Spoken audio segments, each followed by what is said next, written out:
दोबारा गौरव आर्या जी आपसे।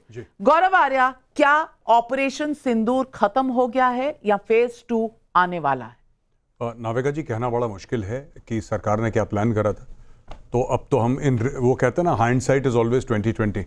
तो अब तो ऐसा लग रहा है कि हाँ, ये तो होना ही था, लेकिन काफ़ी लोग कह रहे थे देर हो गई, जो भी है।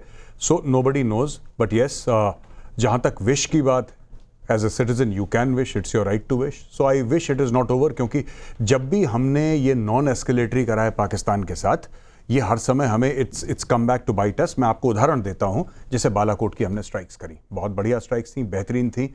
बालाकोट खैबर पख्तूनख्वा में है, वहाँ पे जाके 300 जैश मोहम्मद के आतंकवादी उससे ज़्यादा मारे। पाकिस्तान ने स्विफ्ट रिटॉर्ट करा और पाकिस्तान ने ऐसे ही कोई ड्रम व्रम पे अपनी मिसाइल मारी और फिर उनको वापस पीछा करते हुए, आप जानती हैं अभिनंदन के साथ क्या हुआ। ये आप ज्यादती कर रहे हैं। ड्रम पे मारी है मिसाइल, कौन से ड्रम पे मार दी है? लाइन ऑफ कंट्रोल पे, जो इसीलिए मैंने पहले बोला था, जो एम्युनिशन डम था वो लोग टारगेट करने की कोशिश कर रहे थे और जो भी उन्होंने करा। लेकिन what I am trying to say is that the larger point is not कि उन्होंने मिसाइल कहां मारी। लार्जर पॉइंट ये है कि उस समय भारत को भी और एस्केलेट करना चाहिए था, वो रोक दिया। अब उन्होंने एग्जैक्टली मिसाइल कहां मारी, that I am not aware of, but it was not a significant target. We should have escalated again. देखिए, जब आप नॉन एस्केलेटरी चीजें करते हैं ना, तो फिर उससे क्या प्रॉब्लम हो जाती है कि Pakistan, it gives Pakistan a chance कि अभी तो कुछ नहीं हुआ, हम लोग मैनेज कर लेंगे, फिर कुछ समय बाद वो करेगा।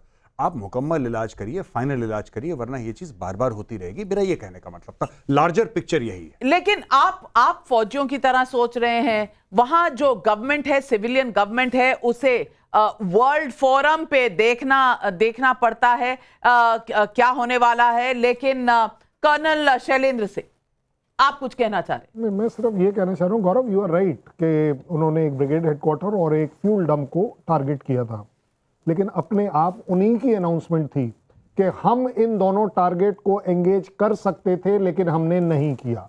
हम उसके 1 किलोमीटर दूर बम डालकर आ गए, क्योंकि हमें सिर्फ मैसेज कन्वे करना था। ऐसा उनका स्टेटमेंट है।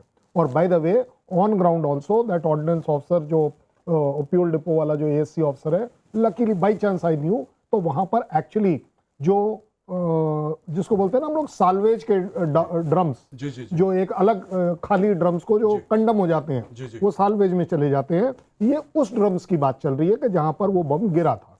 ज्यादा बड़ी बात ये भी नहीं है, उससे ज्यादा बड़ी बात ये है कि सबसे इंपॉर्टेंट है कि आप उनको कोई एस्केप रूट अगर देंगे तो वो निकलने की कोशिश, पतली गली से निकलने में पाकिस्तान सबसे तेज है। और अभिजीत अय्यर मित्रा, मैं आपसे पूछना चाहती हूं कि आज जो पाकिस्तान पर भारत ने एक्शन किया, प्रिसीजन अटैक किया, पाकिस्तान को तो दर्द हुआ, लेकिन भारत के अंदर वो एक इकोसिस्टम है, उसको बहुत दर्द हुआ है और कई तरह के दर्द हो रहे हैं। अब इसका क्या इलाज है? कौन है ये लोग? जरा आप अपने स्टाइल से बताएं। देखिए, एक बहुत प्रदूषित दक्षिणी न्यूज़पेपर है, उनकी एक जो एडिटर हैं, वो बोलती हैं मैं सिंदूर, ऑपरेशन सिंदूर को अपोज करती हूँ क्योंकि ये पेट्रियार्कल है, ये औरतों पे कब्जा करने का एक साजिश है।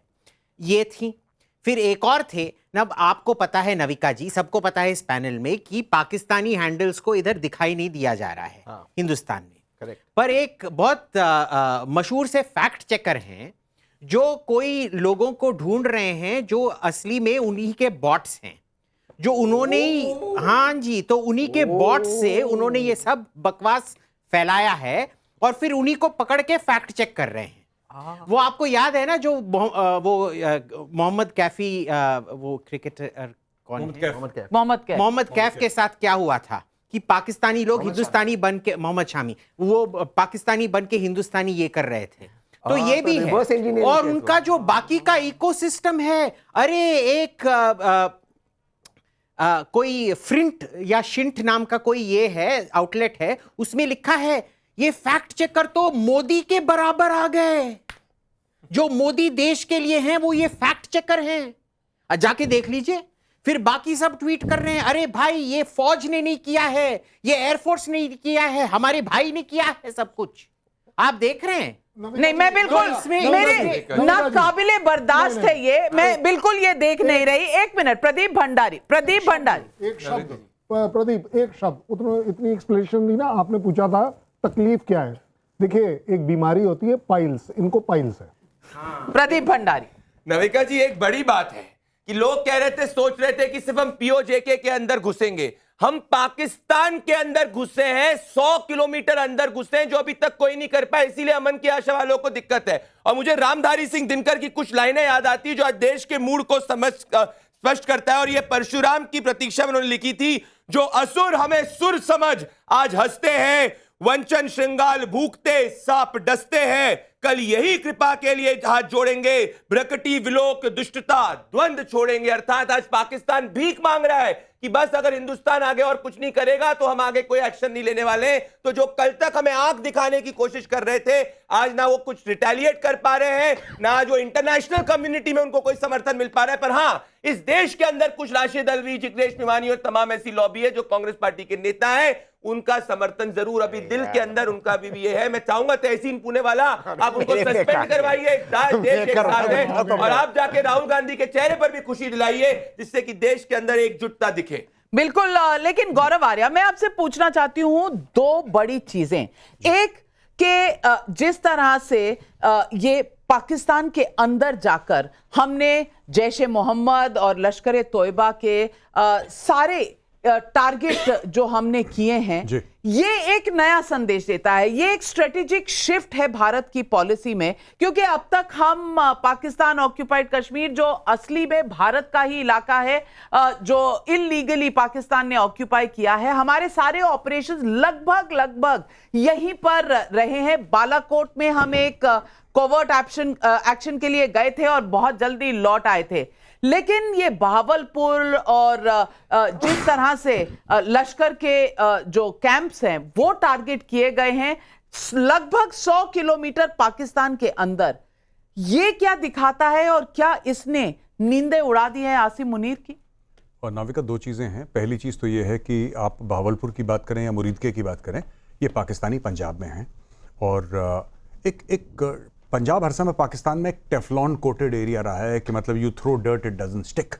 बलूचिस्तान में कितना भी खून बहे, खैबर पख्तूनख्वा में कितना भी खून बहे, सिंध में कितना खून बहे, कोई फर्क नहीं पड़ता, पंजाब को बिल्कुल सेफ होना चाहिए। एक तो ये बात है। दूसरी चीज़, इंटरनेशनल बॉर्डर। यू सी, आपने बिल्कुल ठीक बोला कि एक जगह लाइन ऑफ कंट्रोल है, और लाइन ऑफ कंट्रोल में ये ठूठा होती रहती है। ये हमारे टाइम पे भी होती थी। ये ठीक है, हाँ, जहाज़ ना पार गए हो हमारे टाइम, वो अलग चीज़ है, लेकिन फ़ौजें गई हैं पार। पाकिस्तानी पोस्ट भी ऑक्यूपाई करी हैं हम लोगों ने यानी कि मेरा मतलब है इंडियन आर्मी ने ऑक्यूपाई करी हैं। पाकिस्तानी पोस्ट भी, उनको वहाँ से निकाला भी। तो ये सब चीज़ें तो चलती चली आई थी। इसमें बड़ा ये हुआ है कि इंटरनेशनल बॉर्डर पार करके हवाई जहाज़ गए हैं और पाकिस्तानी पंजाब में टारगेट कराए। जो स्कैल्प मिसाइल की बात कर रहे हैं ना हम लोग, हैमर और स्कैल्प की खूबसूरती। छोटी सी बात बताता हूँ, आई am not an air force officer, तो मैंने भी रिसर्च करके ही बता रहा हूँ आपको। SCALP missile has the ability to go 500 kilometres with a variation of 1 metre left और राइट। इसका मतलब कि 500 किलोमीटर दूर से अगर ये फायर करे मिसाइल और एक बड़ी खिड़की हो, ये खिड़की के अंदर घुस जाएगी। ये इसका एक्यूरेसी लेवल है। तो इस तरीके का ऑर्डिनेंस इन लोगों ने इस्तेमाल करा है। So I think this sends a clear message to Pakistan कि बॉस देखो, आप एस्केलेशन करोगे, हमारे पास और बेहतर हथियार हैं। और यही भुट्टो आज की तारीख में जो 4-5 दिन पहले कह रहा था ना कि अगर पानी नहीं बहेगा तो खून बहेगा, यही बिलावल भुट्टो आज की तारीख में क्या बोल रहा है कि the bigger they are the harder. Now he is spouting poetry. अब एक कवि बन गया है अचानक। कल ये मिमिया रहा है, इसे कहते हैं मिमिया रहा है। पहले ऐसे रैली में सीना चौड़ा करके बोलता था, आज एक कागज से पढ़ रहा है कि एक लफ्ज इधर से उधर ना हो जाए।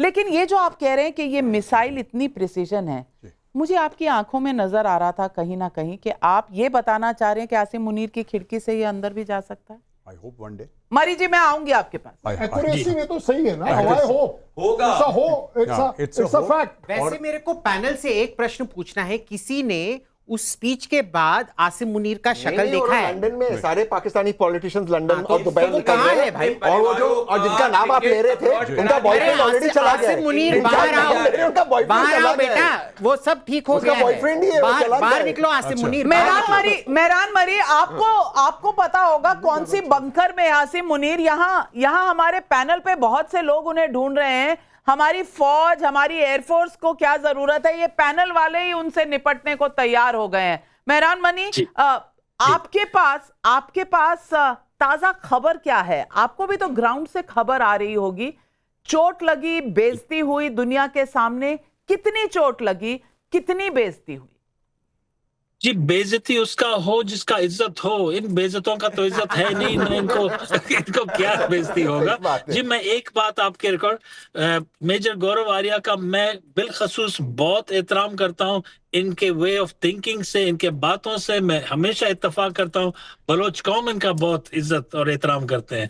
तो इन्होंने एक बात किया कि बिल्कुल अभी इंडिया को पीछे नहीं हटना है जी। अभी इंडिया नीड्स टू प्रोसीड। हमेशा इंडिया आके वो ब्रेक लगा देता लाहौर से पहले। अभी आप लोगों को मसले को हतमी अंजाम तक ले जाना है। कहां तक जाना चाहिए, आप बताइए। ये बलूचिस्तान को आजाद करना चाहिए। हम आपके बेस्ट नेबर होंगे।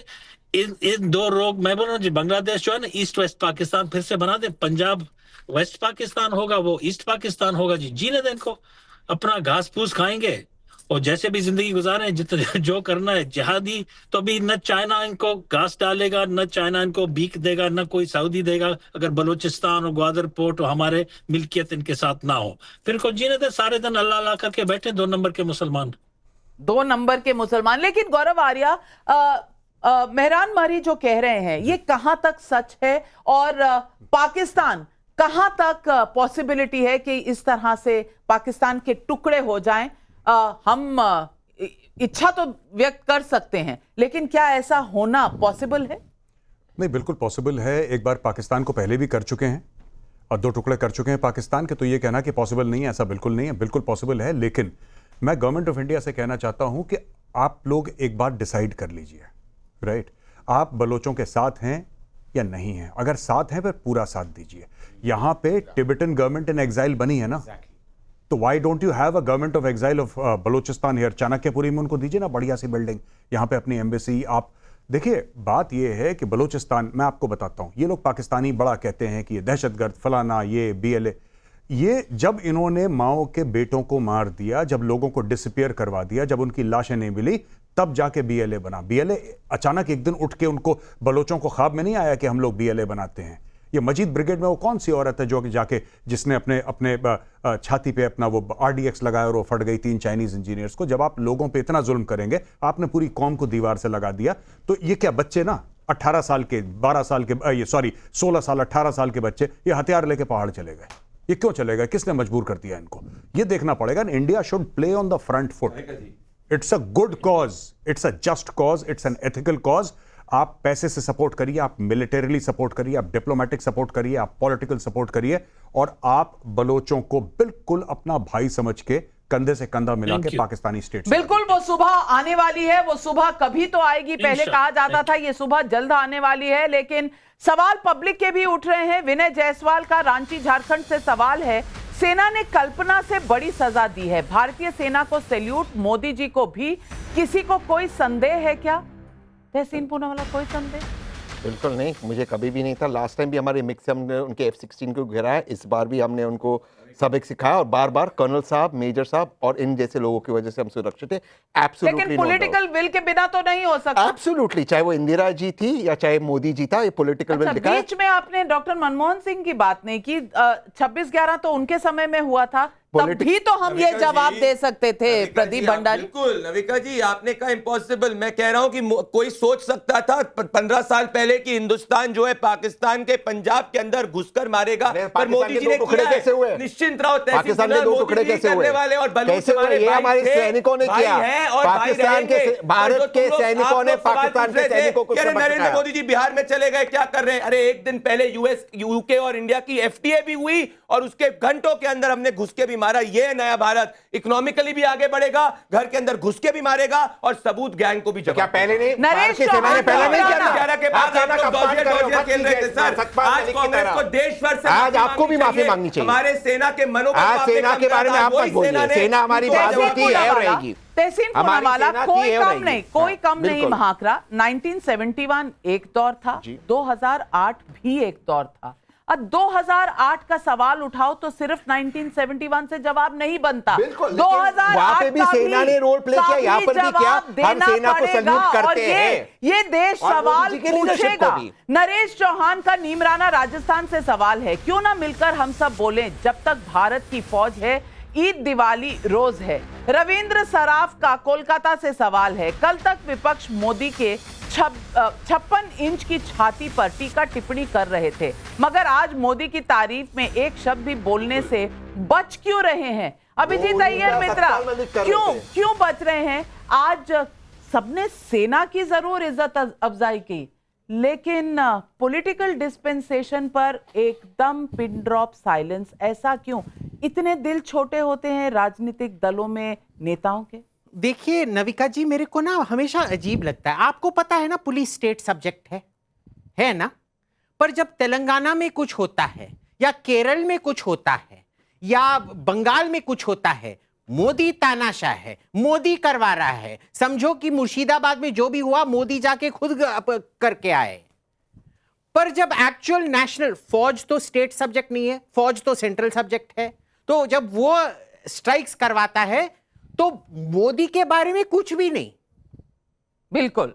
आपको याद है एक जमाने में नरसिम्हा राव जी नाम के प्रधानमंत्री थे, और जब हम बहुत कठिन स्थिति में थे, उन्होंने किसको भेजा था जनीवा स्थिति को का समाधान निकालने के लिए? अटल बिहारी वाजपेयी जी को और सलमान खुर्शीद को। वो एक जमाना था। आज का जमाना ये है जहां स्टेट के सब पीड़ाएं सेंट्रल गवर्नमेंट का है, पर सेंट्रल गवर्नमेंट के विजय कुछ सेंट्रल गवर्नमेंट का नहीं है। आपको पता नहीं है, ये राहुल गांधी ने करवाया है, ये मोदी ने नहीं किया है।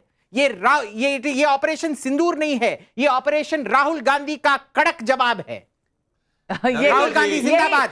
देश का नेता कैसा हो, राहुल गांधी जैसा हो। तो कहीं रोक नहीं है। लेकिन एक मिनट, प्रदीप भंडारी जी, आपसे प्रदीप कुमार का हैदराबाद से जो सवाल है इसका जवाब लूंगी। पाकिस्तान के प्रधानमंत्री ने अपनी सेना को छूट दी है या छुट्टी दे दी है? समझ में नहीं आ रहा। छुट्टी दे दी है, छुट्टी देंगे तो सुरक्षित रहेंगे, छूट देंगे तो खुद और जो है इनको सबक सिखाया जाएगा। पर बड़ी बात कह रहा हूं, तहसीन पुणेवाला 1971 की बात करी। अटल बिहारी वाजपेयी जी ने उस वक्त की सरकार को, इंदिरा गांधी जी को कहा था, आप जाइए, हम पूरी तरीके से आपके साथ में। एक कांग्रेस नेता का आप ट्वीट दिखा दीजिए जो पॉलिटिकल विल मोदी जी ने दिखाई है उसका समर्थन किया। राहुल जी ने कहा, पॉलिटिक्स कर रहे हैं आप? नहीं, पर मेरी राहुल कहां किया राहुल गांधी ने? आज के वर्तमान क्या पॉलिटिकल विल के बिगेन बिल्कुल क्या राहुल जी ने किया? 2008 के मुंबई टेरर अटैक के बाद में 100 से ज्यादा हमारे इनोसेंट मारे गए थे। क्या आपने खुली चिट्ठी दी? नहीं दी थी। हम भारत सरकार और सेना के साथ है। आप जबरदस्ती की फायरिंग क्या कर रहे हो? जबरदस्ती की फायरिंग आप सेना के साथ। पूनावाला जी, आप उठाकर पढ़ लीजिए ना, कितने ही ट्वीट्स आए हैं आपकी पार्टी से। कहां आपके कर्नाटक के मुख्यमंत्री सिद्धारमैया ने क्या कहा, अजय राय ने राफेल की प्लेन बनाकर उसमें नींबू मिर्ची लगाकर, ये क्या सेना की इज्जत हो रही थी? भानु राजपूत मुंबई से सवाल पूछ रहे हैं, भारतीय सेना के मेजर विक्रम बत्रा कहा करते थे कि ये दिल मांगे मोर। मेजर गौरव आर्या जी से पूछें कि आज उनका दिल क्या मांग रहा है? वही मांग रहा है जो मेजर विक्रम बत्रा था, जो उन्होंने मांगा था कि दिल मांगे मोर हर एक भारतीय का, आपका, मेरा, सबका, कि यहां पे जो आपने पाकिस्तान की गर्दन पे पैर रखा है सेना ने, ये पैर मत उठाना कभी, ये पैर दबा के रखना। सांप है ये, जब तक सांप के ऊपर पैर लगाए रहोगे सांप नीचे रहेगा, वरना सांप डसेगा। मैं तो यही समझता हूं। जगदीश हिंगू का आनंद गुजरात से सवाल है, पाकिस्तान में आतंकी मरते हैं तो उसमें पाकिस्तान सेना का क्या लेना देना है? क्योंकि आज जितने भी जनाजे उठे वहां 4 स्टार जनरल खड़े हुए थे, ये 4 स्टार जनरल खड़े हुए थे।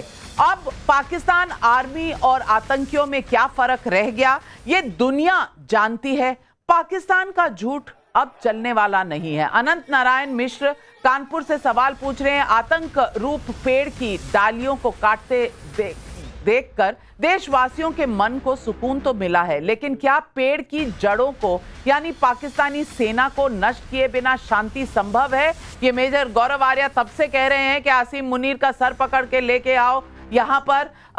ये तो करना पड़ेगा अगर आतंकियों को खत्म करना है। मुकेश शर्मा का फरीदाबाद से सवाल है, पाकिस्तान के आतंकवादियों के ताबूत पर पाकिस्तान के झंडे लपेटे गए, राष्ट्रीय सम्मान क्यों दिया गया आतंकिस्तान में आतंकियों को?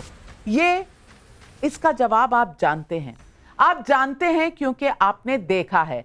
ऑपरेशन सिंदूर से भारत का जवाब पूरा, क्या पिक्चर अभी बाकी है? ये सर्वे किया हमने, 50,000 लोगों ने जवाब दिया, जवाब पूरा 9%, पिक्चर अभी बाकी है 87% लोग मानते हैं, कह नहीं सकते 4%, यानी कि पिक्चर अभी बाकी है मेरे दोस्त। और इस पिक्चर में क्या क्या करिश्मा दिखाएंगे हमारे सैनिक, ये भी देखने को मिलेगा। और देखने को मिलेगा कि नरेंद्र मोदी प्राइम मिनिस्टर इस देश को कहां तक आगे लेकर जाते हैं, आतंकिस्तान में आतंक का खात्मा कैसे होगा, ये सब आगे आपको हम बताते रहेंगे। टाइम्स नाउ नवभारत पर बिना रोके बिना ब्रेक के लाइव कवरेज चलती जा रही है और मेरे